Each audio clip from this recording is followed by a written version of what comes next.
여러분, 한번 상상해 보시죠.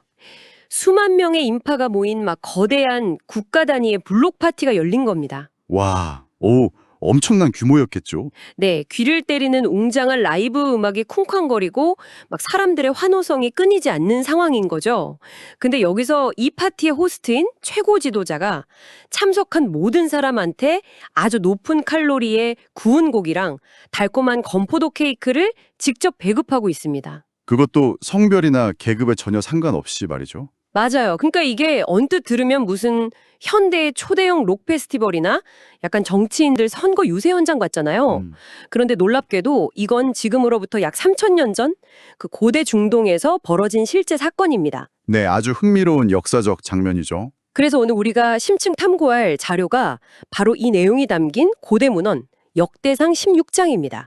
이스라엘의 왕 다윗이 종교적이면서도 국가적 상징인 이 언약궤를 수도로 모셔오면서 기획했던 거대한 축제, 그리고 그 직후에 이어지는 시스템 구축 과정을 기록하고 있는데요. 단순히 뭐 오래된 종교 기록을 읽자 이런 게 아니잖아요. 그렇죠. 자, 하나씩 풀어봅시다. 이 텍스트를 한꺼풀만 벗겨보면 거대한 공동체를 하나로 묶는 그 고도의 심리적 사회학적 엔지니어링이 막 숨어 있거든요. 리더십의 본질이라던가 대중의 마음을 해킹하는 음악의 힘, 또 이 폭발적인 열정을 어떻게 일상의 지루한 시스템으로 변환시키는지 오늘 아주 날카로운 통찰들을 한번 뽑아내보겠습니다. 네, 이 텍스트가 정말 흥미로운 이유가 인간이라는 존재의 모순적인 양면성을 아주 정확하게 짚어내고 있기 때문이거든요. 양면성이라면 어떤 걸 말씀하시는 걸까요? 본능을 결코 무시하지 않는다는 거죠. 다윗이 그 국가적 상징물을 안치하는 거룩한 제사를 딱 마친 직후에 가장 먼저 한 행동이 뭔지 아시죠? 아까 말한 그 사람들 배를 채워주는 거요? 고기랑 떡 나눠준 거? 네, 맞습니다. 사람들의 배를 불리는 일이 첫 번째였어요. 사실 저는 바로 그 부분에서 약간의 의구심이 들었거든요. 텍스트를 보면 이스라엘 무리의 남녀를 불문하고 모든 사람에게 떡 한 덩이랑 고기 한 조각, 건포도병을 고르게 나눠줬다고 나오잖아요. 네네. 아주 디테일하게 기록되어 있죠. 솔직히 말해서 이거 전형적인 포퓰리즘 아닌가요? 아, 포퓰리즘이요? 네, 막 로마 시대 정치인들이 대중 불만 잠재우려고 썼던 그 빵과 서커스 전략 있잖아요. 영적인 성취를 명분으로 내세우긴 했지만 결국엔 일시적으로 고기랑 단 것을 뿌려서 대중을 통제하려는 약간 정치적인 술수처럼 보이기도 한단 말이죠. 표면적으로는 뭐 그렇게 보일 수 있습니다. 충분히요.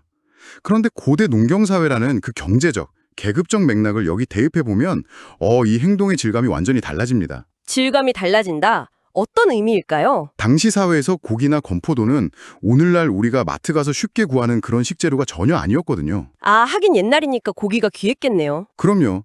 고기는 축제나 큰 제사 때나 겨우 맛볼 수 있는 아주 극단적인 사치품이었습니다. 그리고 건포도 역시 가장 농축된 형태의 당분이라서 엄청난 가치를 지닌 에너지원이었고요. 지금으로 치면 막 최고급 한우 오마카세에 비싼 디저트를 돌린 거나 마찬가지네요. 그렇죠. 비유하자면 그렇습니다. 그러니까 이런 자원들은 평소엔 철저하게 계급이나 성별에 따라 차등 분배되는 게 당연한 시대였단 말이죠. 그런데 텍스트를 자세히 보면 남녀를 불문하고 모든 사람에게 고르게 나눠주었다. 이렇게 기록되어 있습니다. 단순하게 그냥 배를 불려준 게 아니라 그 자원 분배의 룰을 일시적으로 파괴해버린 거군요. 바로 그겁니다. 귀족이든 평민이든 남성이든 여성이든 똑같은 몫의 고기와 당분을 섭취하게 한 거죠. 이게 물리적인 계급장이 툭 떨어져 나가는 듯한 강력한 심리적 연대감을 발생시키거든요. 와, 엄청난 통치술이네요. 결국 다윗은 이 거대한 축제를 통해서 우리는 다 같은 하나의 공동체다. 여러분 모두가 이 성취의 동등한 주주다. 이란 메시지를 전한 거네요. 맞습니다. 딱딱한 연설로 한 게 아니라 대중의 입맛과 포만감을 통해서 육체에 직접 각인시킨 셈이죠. 인간은 배가 부르고 뇌에 당분이 쫙 공급되면 심리적 방어기제가 확 낮아지잖아요. 그렇죠. 기분 좋아지니까요. 네, 그러면서 타인과의 유대감을 훨씬 더 쉽게 느끼게 되는 겁니다. 진짜 흥미로운 심리적 셋업입니다. 막 팍팍한 회의실에서 피자 시켜 먹으면서 아이스 브레이킹하는 현대 조직 문화 있잖아요. 약간 그거의 거대한 고대 확장판 같기도 하고요. 네, 완벽한 비유입니다. 그럼 이렇게 사람들의 신체적 만족감을 극대화해놓고 나서 이제 다윗이 곧바로 다음 단계의 엔지니어링을 가동하잖아요. 네, 레위 사람이라는 전문 인력들을 세우죠. 맞아요. 비파, 수금, 나팔 같은 타악기, 현악기, 관악기 막 총동원해서 라이브 음악을 연주하게 합니다.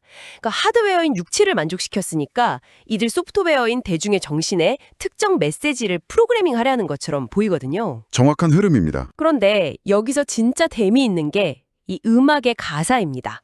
제 예상을 완전히 빗나갔어요. 오, 어떤 부분에서 좀 이질감을 느끼셨을까요? 아니 보통 이렇게 거대한 행사를 성공적으로 딱 치르고 마면 리더십을 좀 과시하고 싶어지잖아요. 아, 우리가 해냈다 뭐 이런 거요? 네, 막 우리가 마침내 이 상징적인 언약궤를 쟁취했다. 우리 군사력과 경제력이 이렇게 대당하다. 뭐 이런 현재의 눈부신 성공을 자축하는 노래를 부르는 게 되게 자연스러운 수준이잖아요. 뭐 일반적인 국가 행사라면 당연히 그렇겠죠. 그런데 다윗이 전문 음악가들한테 부르게 한 가사를 보면 뜬금없이 막 수백 년 전 조상들 이야기를 꺼냅니다. 심지어 이스라엘 민족 인구수가 턱없이 적어서 텐트 치고 이리저리 떠돌아다녀야 했던 시절? 다시 말해서 가장 약하고 약간 찌질했던 과거의 고난을 묘사한단 말이에요. 아, 아주 예리한 지적입니다. 가장 영광스러운 정점의 순간에 왜 굳이 그 가장 초라했던 밑바닥 시절을 노래하게 한 걸까요? 이게 바로 사회학에서 말하는 집단 기억, 그 메커니즘을 아주 정확하게 관통하는 전략이거든요. 집단 기억이요? 네, 공동체를 강하게 결속시키는 가장 강력한 접착제는 사실 공유된 성공이 아닙니다. 공유된 상처, 그리고 그걸 극복해낸 서사거든요. 아, 성공이 아니라 상처와 극복의 서사다. 생각해보세요. 성공만을 노래하는 집단은 그 성공의 크기가 조금만 줄어들거나 새로운 위기가 닥치면 아주 쉽게 와해돼 버립니다. 하긴 잘 나갈 때 모인 사람들은 잘 안 나가면 바로 흩어지죠. 맞아요. 내가 이 집단에 속한 이유가 단지 잘 나가기 때문이라면 상황이 나빠지는 순간 떠날 이유가 생기는 거니까요. 다윗은 이걸 알았던 겁니다. 그래서 가장 화려한 성공의 순간에 의도적으로 과거의 결핍을 호출한 거죠. 아, 우리가 지금은 막 고기 먹으면서 환호하고 있지만 원래 우리는 숫자도 적고 힘없는 나그네였다. 뭐 이런 거군요. 네, 우리가 여기까지 온 건 우리의 잘남 때문이 아니라 우리를 지탱해준 보이지 않는 약속, 그리고 서로의 연대 덕분이다. 이 서사를 잊지 않게 기억시키는 겁니다. 와, 승리에 도취돼서 생길 수 있는 오만함을 사전에 확 차단해버리는 일종의 백신 같은 거였네요? 아주 훌륭한 비유입니다. 집단의 정체성을 현재의 성과가 아니라 과거로부터 이어져온 끈질긴 생존의 역사에 확 뿌리 내리게 만드는 고도의 작업이었던 거죠. 그렇군요. 근데 한 가지 궁금한 게 왜 굳이 그 복잡한 역사를 음악이라는 형태에 담았을까요? 그냥 문서로 남겨서 나눠주거나 광장에서 낭독할 수도 있었잖아요. 아, 거기에는 아주 신경과학적인 이유가 숨어 있습니다. 인간의 뇌는 기본적으로 인지적 구두쇠거든요. 인지적 구두쇠요? 뇌가 에너지를 아낀다는 뜻인가요? 맞습니다. 길고 복잡한 산문 형태의 정보가 들어오면 뇌는 금세 잊어버리거나 아니면 논리적으로 막 비판하고 따지려 듭니다. 아, 막 연설 들으면 속으로 에이 저건 아니지 하면서 반박하게 되는 것처럼요? 그렇죠. 그런데 리듬과 멜로디가 결합된 음악은 완전히 다릅니다.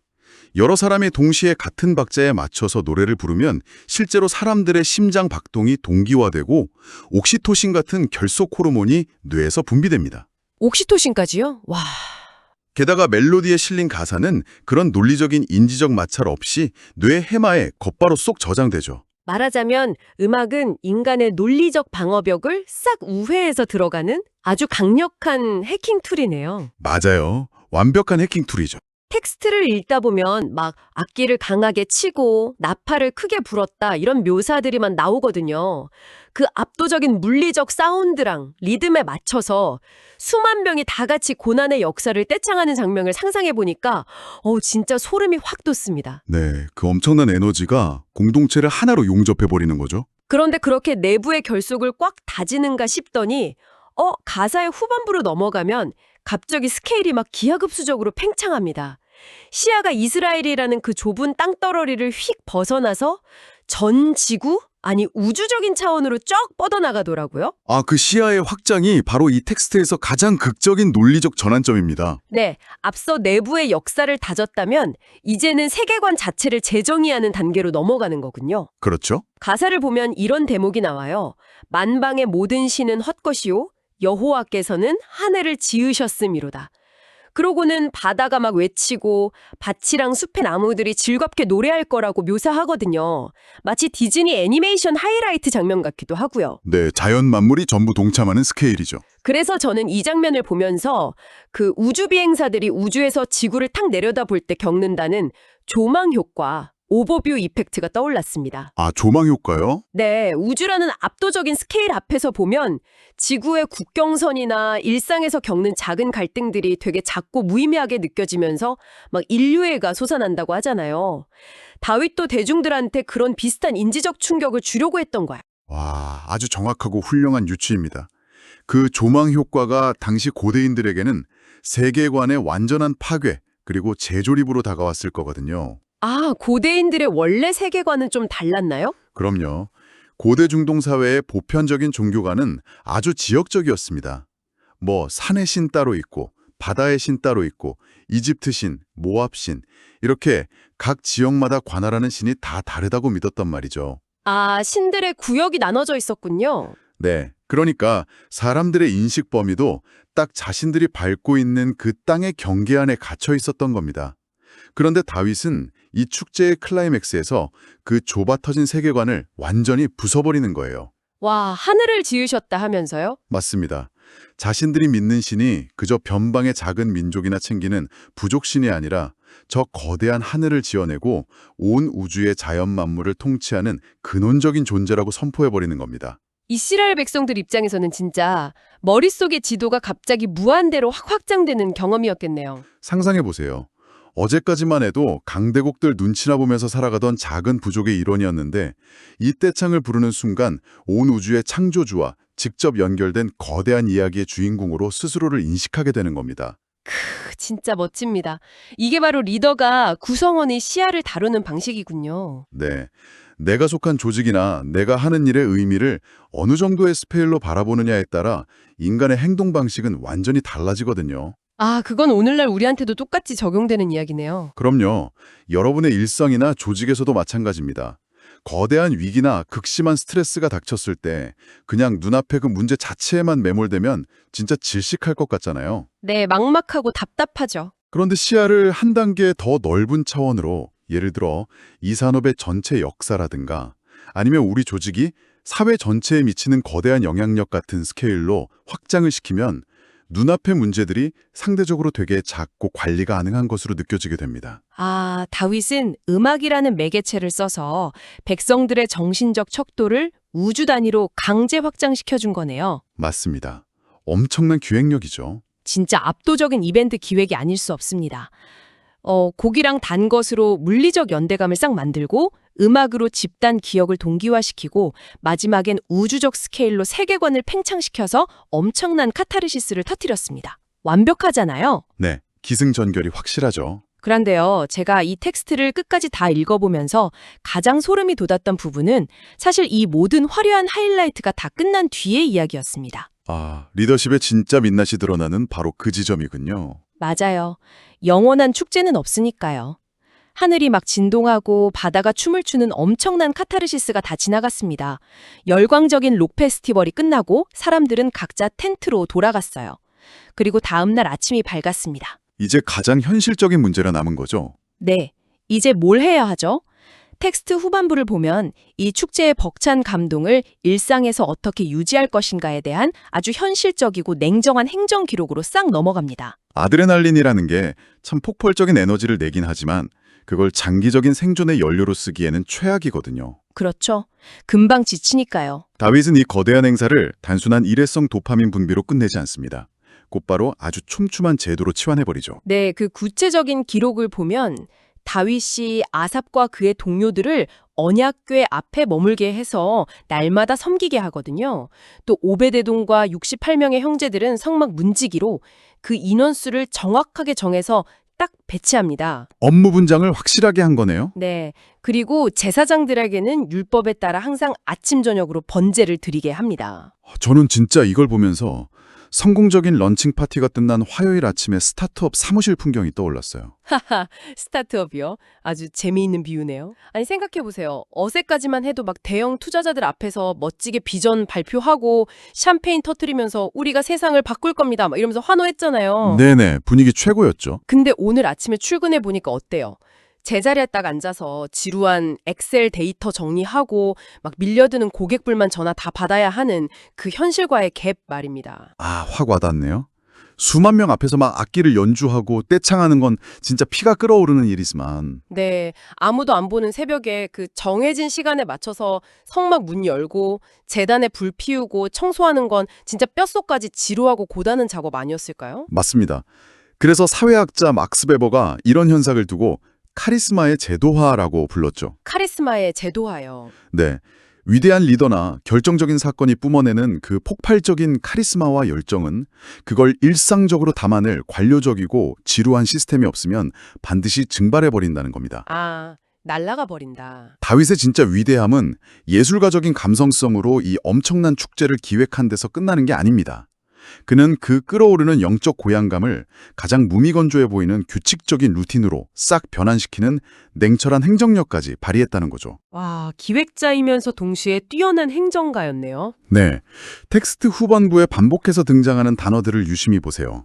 날마다, 항상, 아침 저녁으로. 네, 엄청 자주 나오더라고요. 이것 자체가 숨막힐 정도로 촘촘하게 짜여진 매뉴얼이라는 증거입니다. 열정이라는 불꽃이 확 타오르고 꺼져버리지 않도록 일상이라는 벽돌을 하나하나 쌓아서 단단한 화로를 만들어가 둔 거군요. 정확합니다.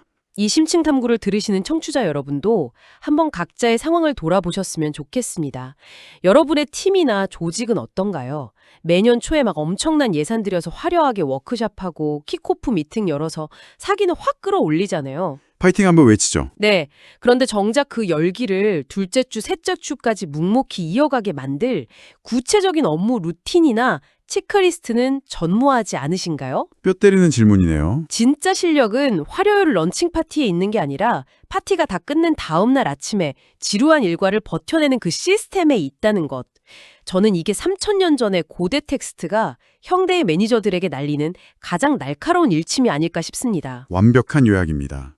영감은 정말 일순간에 번뜩이며 찾아오지만 그 영감을 삶의 현실로 단단하게 뿌리내리게 만드는 건 오직 지루할 정도로 반복되는 시스템뿐이니까요. 그게 이벤트를 조직 문화로 격상시키는 유일한 방법이기도 하고요. 네. 오늘 우리는 이스라엘의 고대 문헌을 통해서 단순한 종교 행사를 넘어선 거대한 사회적 엔지니어링을 목격했습니다. 육체를 만족시켜서 계급을 허물어버린 자원 분배. 집단 기억을 뇌리에 콱 각인시키는 음악의 해킹. 그리고 조망 효과를 통해 세계관을 무한대로 확장시키는 기획력. 마지막으로 이 모든 감동이 휘발되지 않도록 톱니바퀴처럼 굴러가게 만든 일상의 시스템 구축까지 살펴봤습니다. 이제 이 긴 탐구를 좀 마무리하면서 여러분께 마지막으로 아주 묵직한 여운을 남기는 장면 하나를 던져드리고 싶습니다. 텍스트의 제일 마지막 부분, 모든 거대한 국가적 성취가 다 마무리된 직후의 모습이죠. 네, 맞습니다. 수만 명이 모였던 화려한 축제가 완전히 끝났습니다. 성막을 관리할 정교한 시스템 정비 같은 행정적 조치도 완벽하게 딱 마쳤죠. 텍스트 맨 마지막 절인 43절을 보면 인타는 흩어지고 뭇 백성은 각각 자기 집으로 돌아갔다고 나옵니다. 일상으로의 복귀네요. 네. 그리고 그 화려한 무대의 정중앙에 섰던 위대한 리더 다윗, 그 역시 발걸음을 돌립니다. 그런데 다윗이 최종적으로 향한 곳은 국가의 미래를 논의할 무슨 거창한 정치 회의실이나 축배를 들 왕궁의 화려한 연회장이 아니었어요. 텍스트는 되게 덤덤하게 이렇게 기록합니다. 다윗도 자기 집을 위하여 축복하려고 돌아갔더라. 거대한 공적 세계의 정점에서 가장 내밀하고 사적인 공간으로 시선이 싹 거두어지는 정말 놀랍도록 서정적인 묘사입니다. 여러분은 어떠신가요? 여러분이 지금 세상 밖에서 치열하게 이루고자 하는 위대한 성취, 직장에서 고군분투하며 구축하고 있는 시스템, 혹은 오늘 이 탐구를 들으시면서 채워가고 있는 그 지적 호기심의 끝에서 그 모든 에너지와 축복을 궁극적으로 쏟아붓기 위해 돌아갈 여러분만의 집은 어디입니까? 깊이 생각해 보게 되네요. 이 질문에 여러분의 일상 한가운데 가만히 남겨두면서 오늘 준비한 심층 탐구 대화는 여기서 마무리하도록 하겠습니다. 다음 시간에도 우리의 낡은 시야를 번쩍 깨워줄 새롭고 깊이 있는 이야기로 찾아오겠습니다. 지금까지 함께해 주신 여러분 감사합니다.